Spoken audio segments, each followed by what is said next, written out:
Hi, my name is Victoria Garcia. This is part 2 of my physical assessment. I had to crop the first video because it wasn't uploading, so I had to redo this part. So I'm going to go ahead and start where I left off on the other video. So what I'm going to have the patient do is I'm going to go ahead and have them squeeze 2 of my fingers. Can you please squeeze 2 of my fingers? And this is to assess for their muscles in their hands. Thank you so much. Now what I'm going to go ahead and do is I'm going to assess their nails and test for capillary refill. I'm looking for clubbing in the nails. Or in the, fingers. I'm not seeing any clubbing. Capillary refill is brisk within 3 seconds.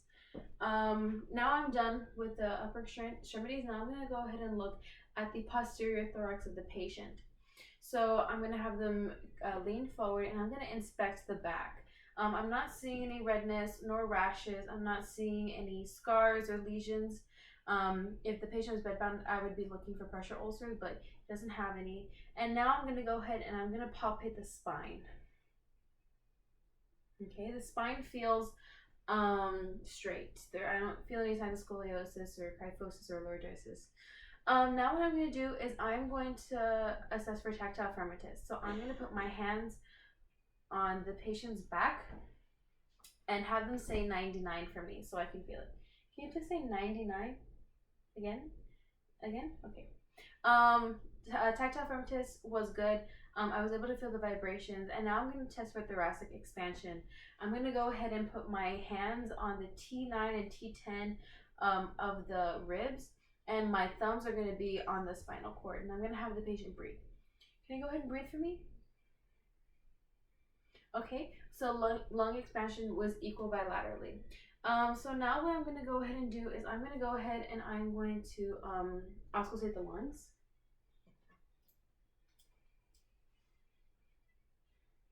And I'm listening to full inspiration and full exhalation. And I'm going to lattice-like pattern.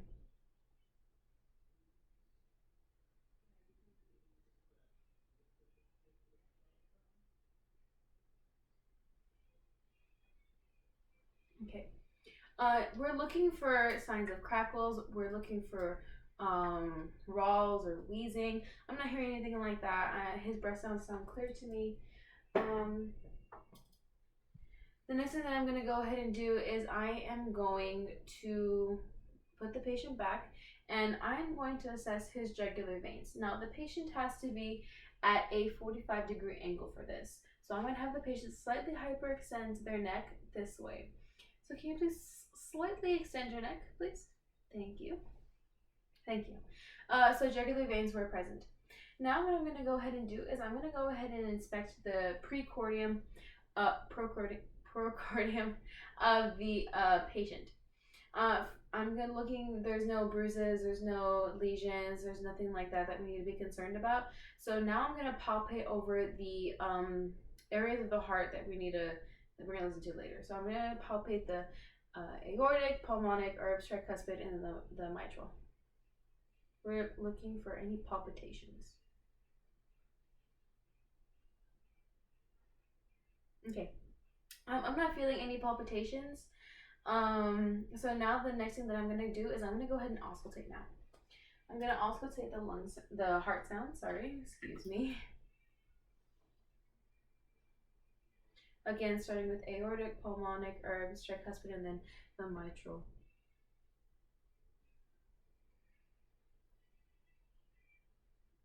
And the mitral is the midclavicular line.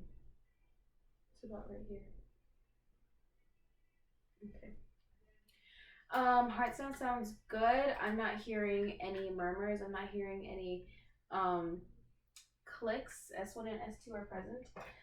The next thing that I'm going to do is I'm going to go ahead and I'm going to inspect and palpate the anterior thorax. We're going to be inspecting it for any visible signs of lumps or lesions. So I'm not seeing anything. So now what I'm going to do is I'm going to palpate it. And I'm feeling for lumps. This is especially important if we're checking for breast cancer. Okay, so I'm not feeling any lumps, any abnormal masses that shouldn't be there. So now what I'm going to do is I'm going to go ahead and I'm going to auscultate the lungs from the anterior thorax.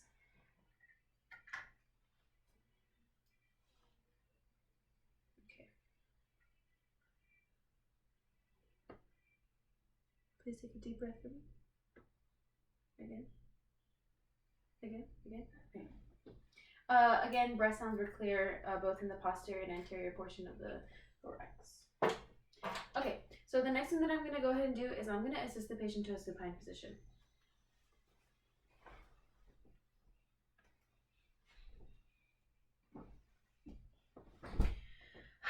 Now I am going to inspect the abdomen.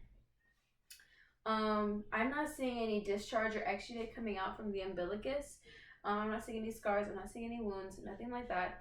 And what time are we? Okay, yeah, that's good.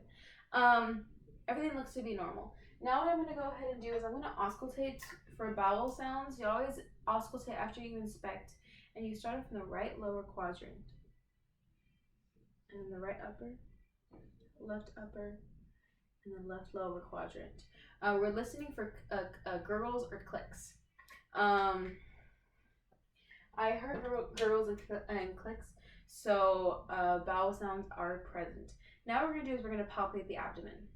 We're trying to feel for if the organs are enlarged, or if there's any masses, things that shouldn't be there. So that's what we're looking for.